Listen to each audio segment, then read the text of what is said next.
अस्सलाम वालेकुम। कैसे हैं आप? ठीक ठाक हैं? उम्मीद है कि आप लोग जो हैं बखैर वफ़ियत होंगे, ठीक ठाक होंगे और अपनी ज़िंदगी को जो है एंजॉय कर रहे होंगे।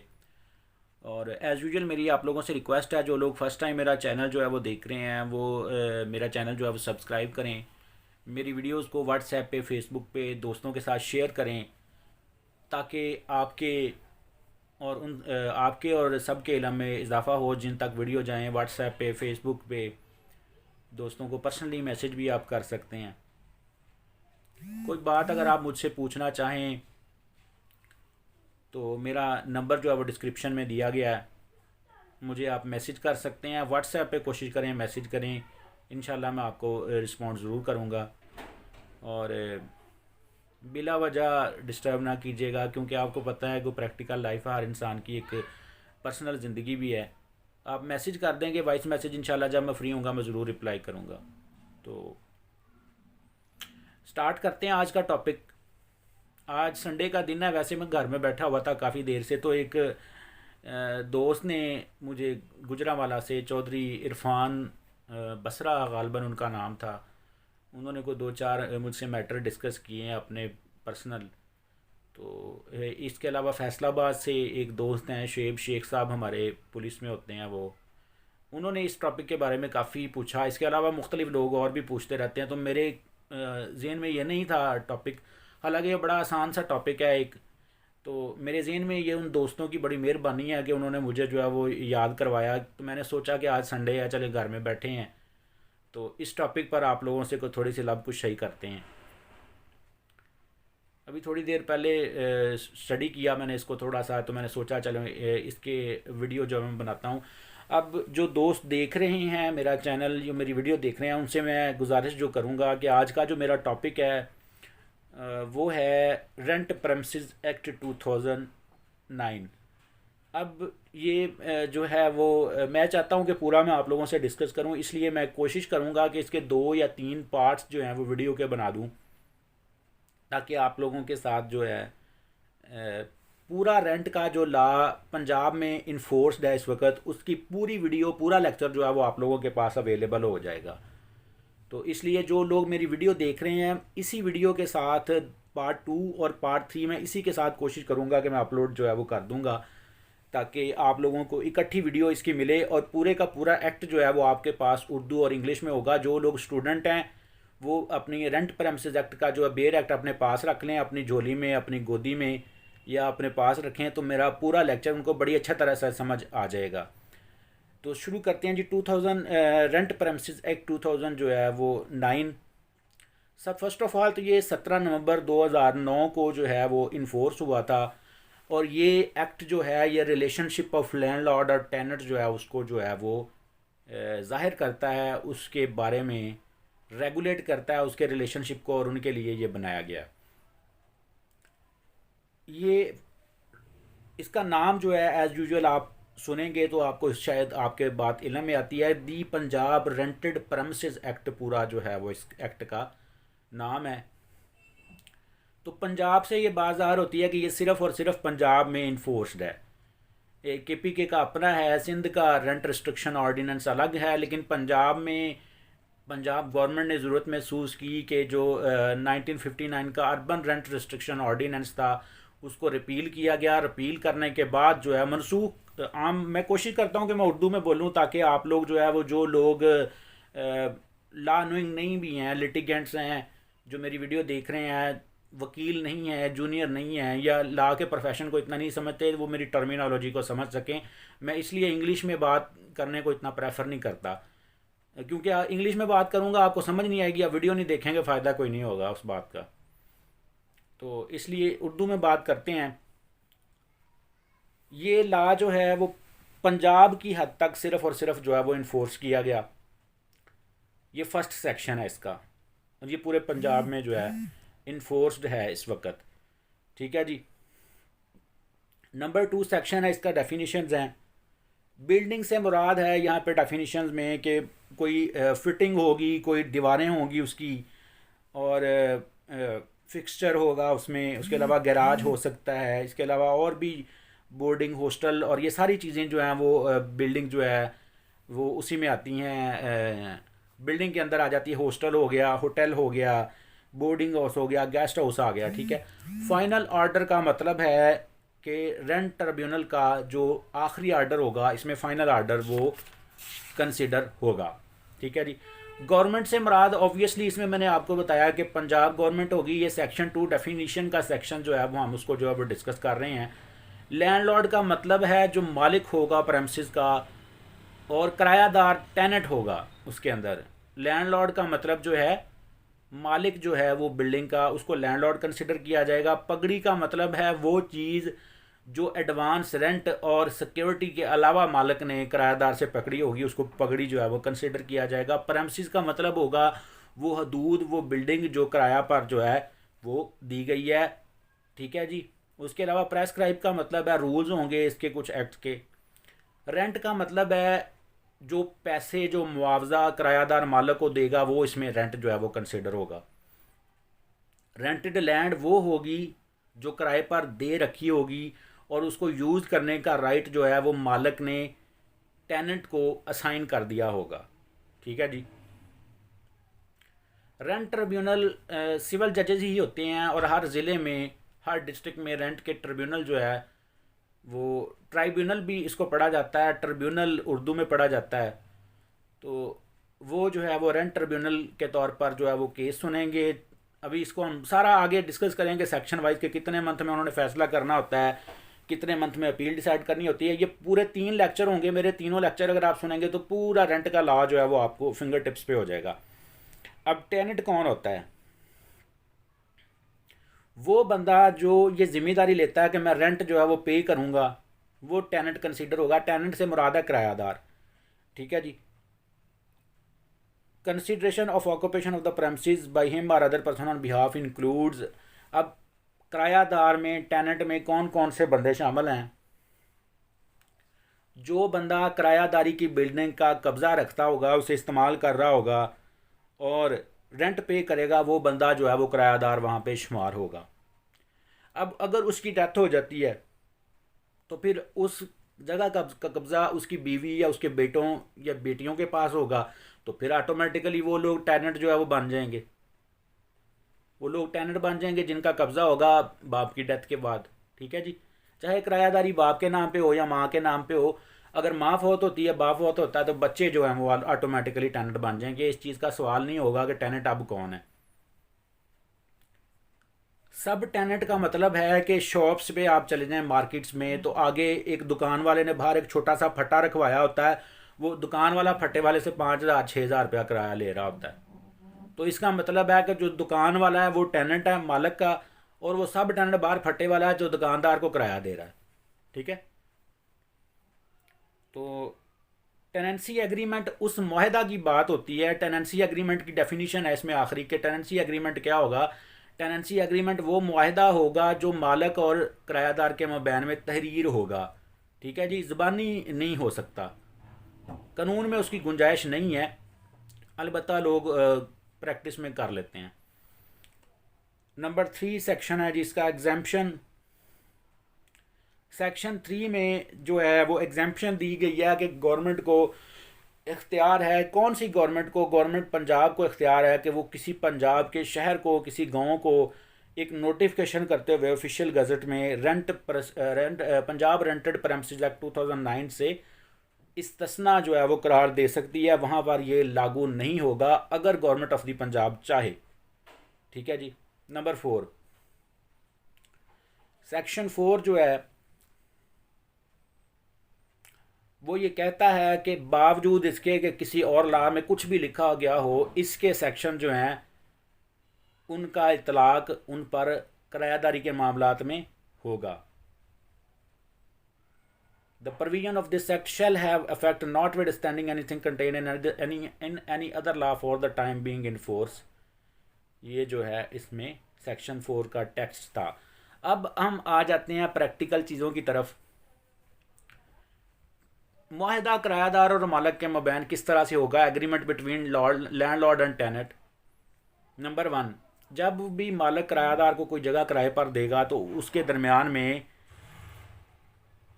एक मुआहदा होगा, मुआहदा के बगैर वो जगह नहीं दे सकेगा। नंबर सब क्लास 1 कहती है, सब क्लास 2 क्या कहती है कि जो मालक होगा वो एक इकरारनामा इसका जो है वो किरायादारी का 200 रुपये वाले स्टैम्प पेपर पर, 250 रुपये वाले स्टैम्प पेपर, कम से कम 250 वाले या 200 वाले स्टैम्प पेपर पर लिख कर वो मुआहदा, वो एक किरायानामा रेंट रजिस्ट्रार जो कि हर अदालत में, हर शहर में, हर तहसील में, हर ज़िले में मौजूद होता है, एक वकील साहब को साथ ले जाकर उनके सामने पेश करेगा। आगे वो कहते हैं कि वो रेंट रजिस्ट्रार जो कि सिविल जजेज ही होते हैं, वो एक रजिस्टर उन्होंने कोर्ट में रखा होगा। उस रजिस्टर में मालक का, किरायादार का नाम, आईडी कार्ड की कॉपीज़ और जो मुआहदा हुआ होगा उसकी कापी लेंगे वो, और कापी अपने पास रखेंगे। ओरिजिनल पर अपने स्टैंप लगा के उसको वापस कर देंगे और इस तरह से किरायानामा जो है वो रजिस्टर हो जाएगा। अगर ये रजिस्टर नहीं होता तो इसका क्या नतीजा निकलेगा वो भी मैं आपको थोड़ी देर में अभी इसी लेक्चर में ही बता दूंगा। और ये जो पार्टिकुलर्स एंटर करे, नाम और वल्दियत, एड्रेस और बिल्डिंग जो है वो टेनेंट और लैंडलॉर्ड, किरायादार और मालिक दोनों के जो एंटर किए जाएंगे उस रजिस्टर में, वो इस चीज़ से मुस्तस्ना नहीं कर देंगे उन दोनों को कि अगर उसकी रजिस्ट्रेशन ज़रूरी है सब रजिस्ट्रार के पास तो वो ना करवाएं। अगर वो चाहें तो वो उधर भी करा सकते हैं, अगर ज़रूरी है तो वो उधर करवाएंगे अकॉर्डिंग टू रजिस्ट्रेशन एक्ट भी। ठीक है जी। तो जो एग्रीमेंट होगा उसकी एक सर्टिफाइड कापी, कच्ची कापी बनाकर उसके ऊपर गवाहों के साइन और दोनों मालक और किरायादार के साइन, उसकी एक सर्टिफाइड कापी जो है वो इस बात का सबूत होगी कि वो दोनों मालक और किरायादार हैं, उनके दरमियान में रिश्ता क्या है, मालक और किरायादारी का। ठीक है।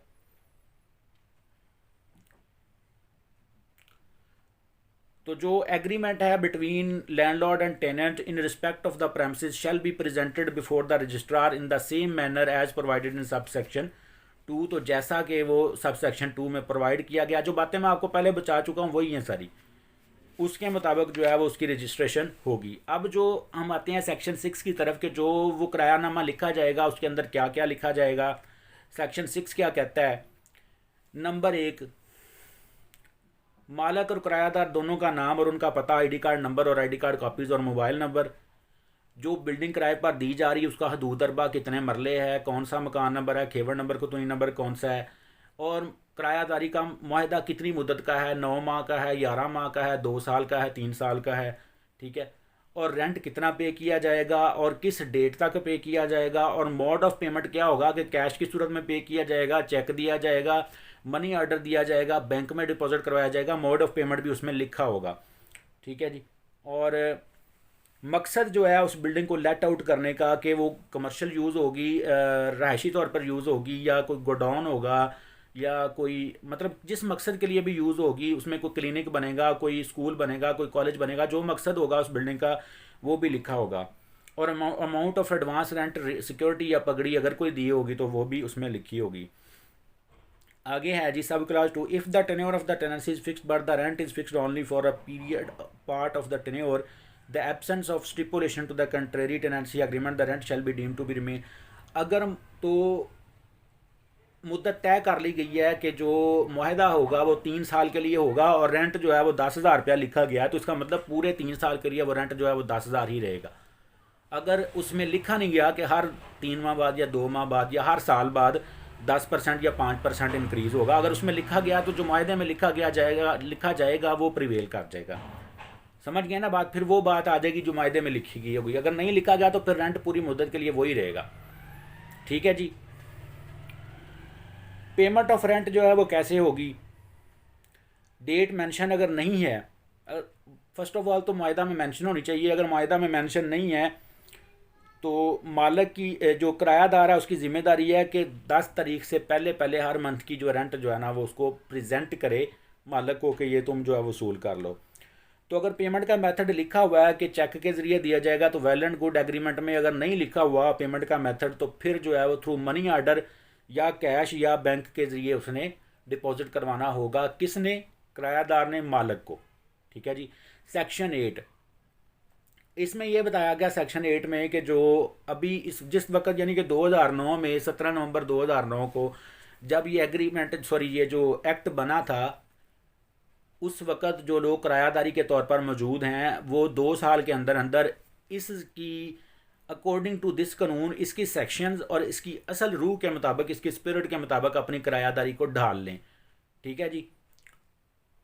अगर वो नहीं डालते तो फिर उसके लिए फिर वो फ़ाइन जो है वो उनको किया जा सकता है। आजकल दहशत गर्दी की वजह से जो किरायानामा की एक कापी है वो कंसर्न्ड एसएचओ को देना भी ज़रूरी है। ठीक है जी। और उनको बताना ज़रूरी है कि ये जो है ना किरायादार जो है हमारे पास आए हैं, मालिक के आईडी कार्ड की कापी, किरायादार के आईडी कार्ड की कापी, और जो मुआहदा है और पुलिस के स्टेशन में आपको एक फॉर्म दिया जाता है वो भी साथ उसके लगा के जमा करवाई जाती हैं। अच्छा, अब अगर मुआहदा रजिस्टर नहीं करवाया जाएगा तो सेक्शन 9 जो है उसका इफ़ेक्ट जो है उसके बारे में है, effect of non compliance. If tenancy does not confirm to the provision of this act the rent tribunal shall not entertain an application. तो जो अगर फ़र्ज़ करें उनके दरमियान में लड़ाई हो जाती है मालिक के और किरायादार के, तो जो फिर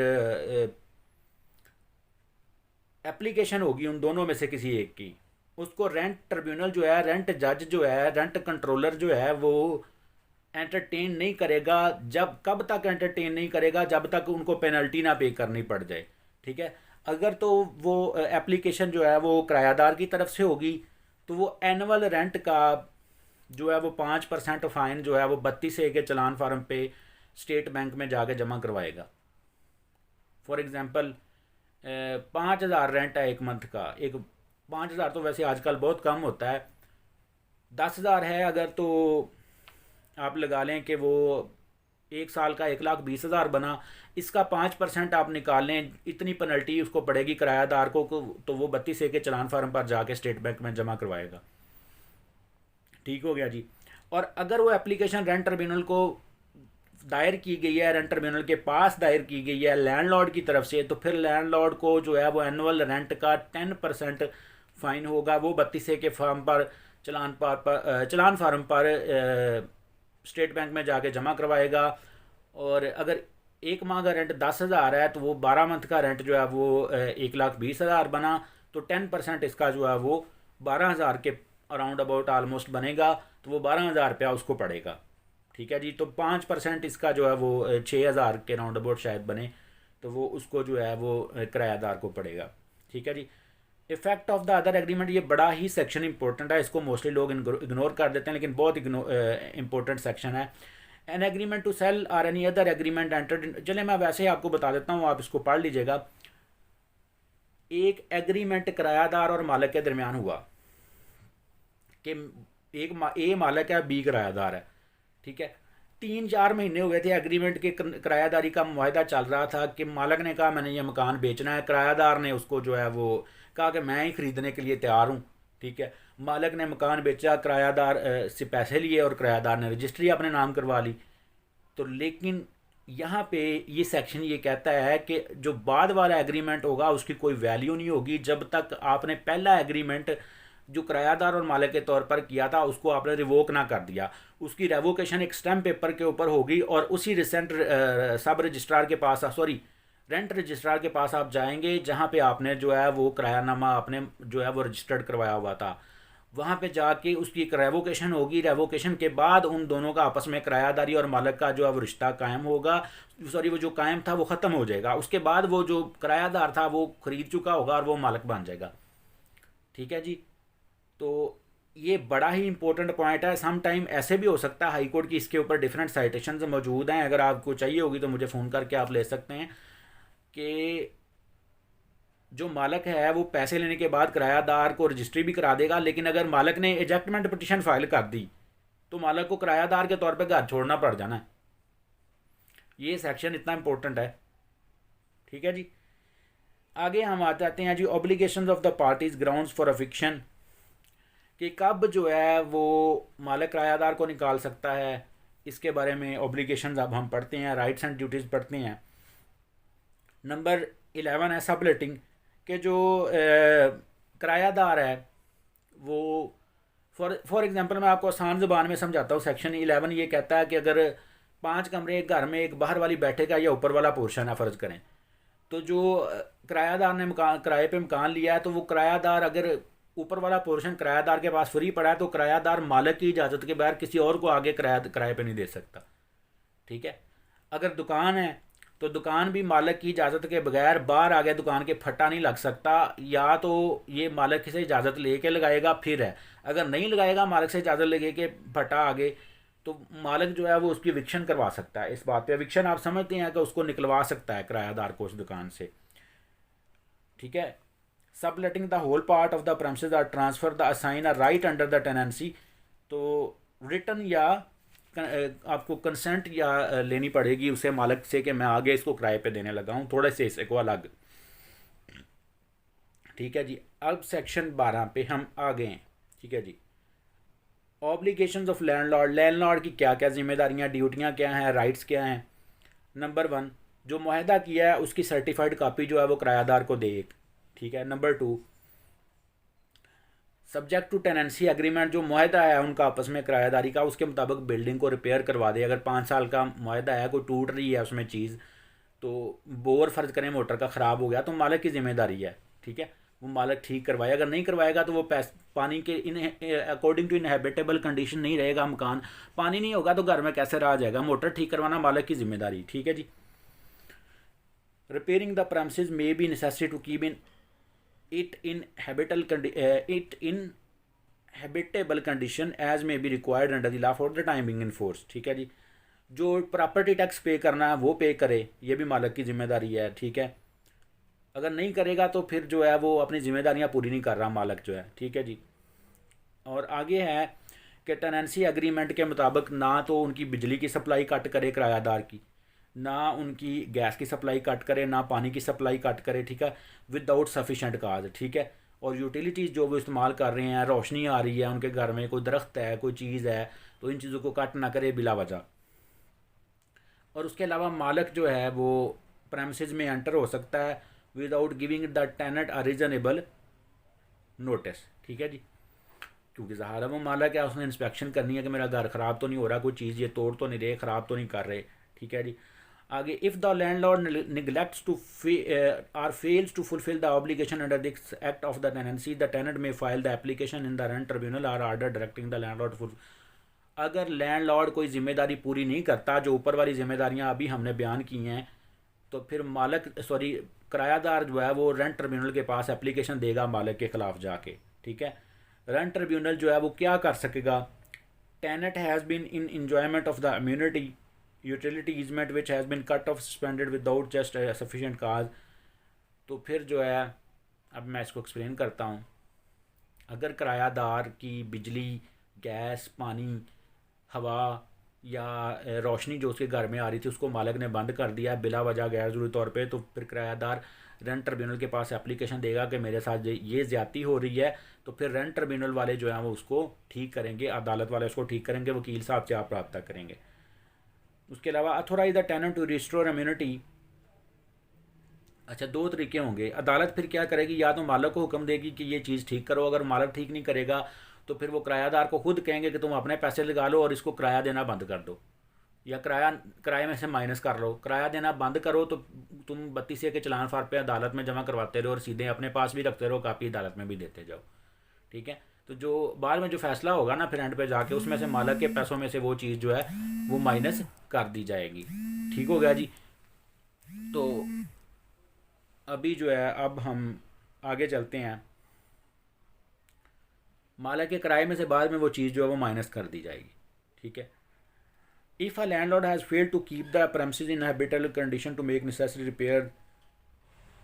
ठीक है। The repairs and may be made by the tenant at his expense and defray the expenses allot by the rent tribunal from the rent. अगर तो वो मुनासिब कंडीशन में मालिक नहीं रखता जगह को, फॉर एग्जांपल कोई छत गिरने वाली है, किरायादार मालिक को बार बार कह रहा है लेकिन मालिक इस बात की तरफ ध्यान नहीं दे रहा, तो फिर किरायादार जो है, और एग्रीमेंट 50 साल का है या 10 साल का है, तो फिर किरायादार कोर्ट में जाके एप्लीकेशन देगा रेंट ट्रिब्यूनल को, तो रेंट ट्रिब्यूनल मालिक को ऑर्डर करेगा। मालिक अगर कर देगा तो ठीक है, अगर नहीं करेगा तो किरायादार अपने पैसों से करवाएगा और रेंट में से माइनस कर लेगा। ये कोर्ट का ऑर्डर होगा। अच्छा जी, आगे हम आ जाते हैं जी सेक्शन 13, ऑब्लिगेशंस ऑफ टेनेंट। अब किरायादार की जिम्मेदारियां क्या क्या हैं। सब्जेक्ट टू टेनेंसी एग्रीमेंट के सब्जेक्ट टू टेनेंसी एग्रीमेंट का मतलब है कि जो मुआहदे में लिखा गया वो प्रिवेल करेगा। ठीक है जी। जो अब किरायादार की जिम्मेदारियां क्या क्या हैं, बिल्डिंग को ध्यान से रखे। ठीक है। मोटर ख़राब ना होने दे, ठीक है, जानबूझ के ख़राब ना करे, पंखा ना ख़राब करे, लाइट ना ख़राब करे।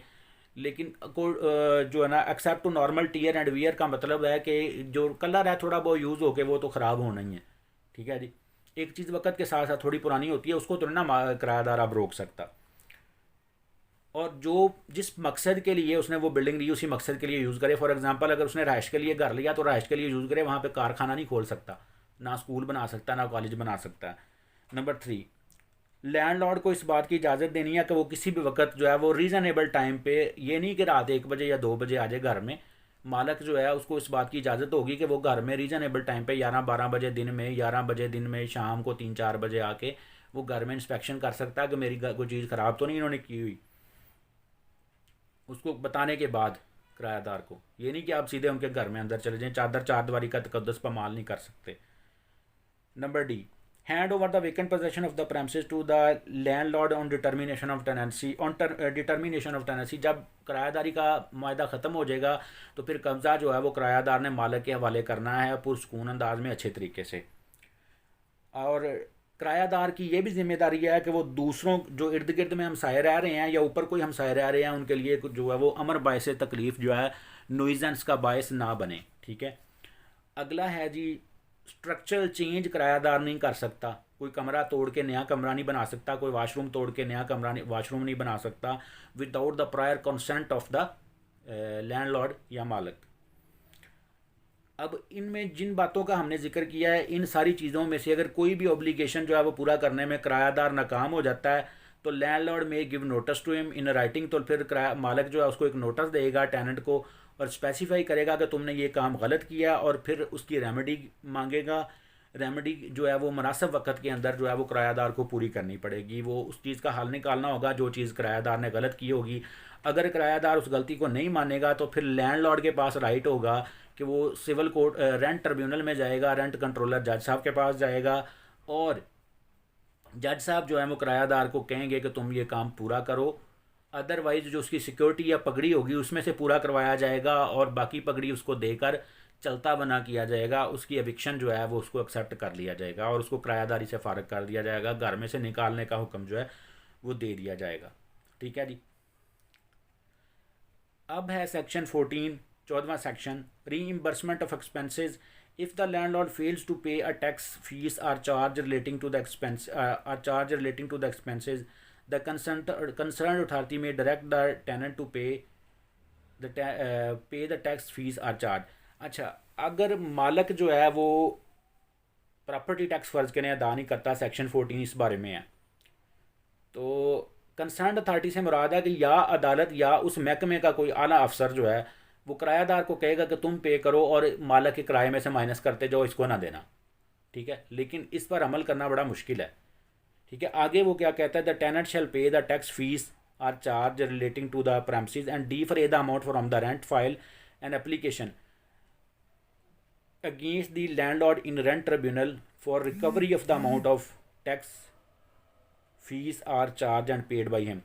आगे ये कहता है कि जो किरायादार है वो फिर वो ख़ुद अपनी जेब से पूरी पे कर देगा और पे करने के बाद उसके रेंट में से माइनस कर लेगा, और अगर मालिक जो है वो ना दे या उनके दरमियान कोई झगड़ा पैदा हो तो किरायादार जो है वो अदालत में जाएगा, अदालत में जाके एप्लीकेशन फ़ाइल करेगा और लैंडलॉर्ड से जो है वो थ्रू रेंट ट्रिब्यूनल रिकवरी करेगा उस अमाउंट की, टैक्स की, फ़ीस की या चार्ज की जो उसने पे किया होगा। लेकिन इस तरह का जो है चक्कर जो है ना ये बड़ा मुश्किल चक्कर है, इसमें थोड़ी प्रॉब्लम होती है।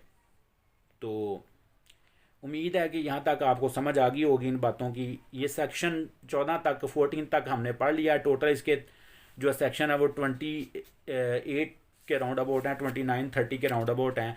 तो बाकी इसका पार्ट 2 भी जो है वो इंशाल्लाह आपको, सॉरी इसके 36 सेक्शंस हैं, तो इसका पार्ट 2 और पार्ट 3 भी वीडियो का आपके लिए अवेलेबल होगा। तो मेरी रिक्वेस्ट है आप लोगों से कि तीनों पार्ट देखें, पूरा रेंट का लॉ आप लोगों के सामने आएगा, ठीक है। पूरा रेंट का लॉ आप सीख जाएंगे।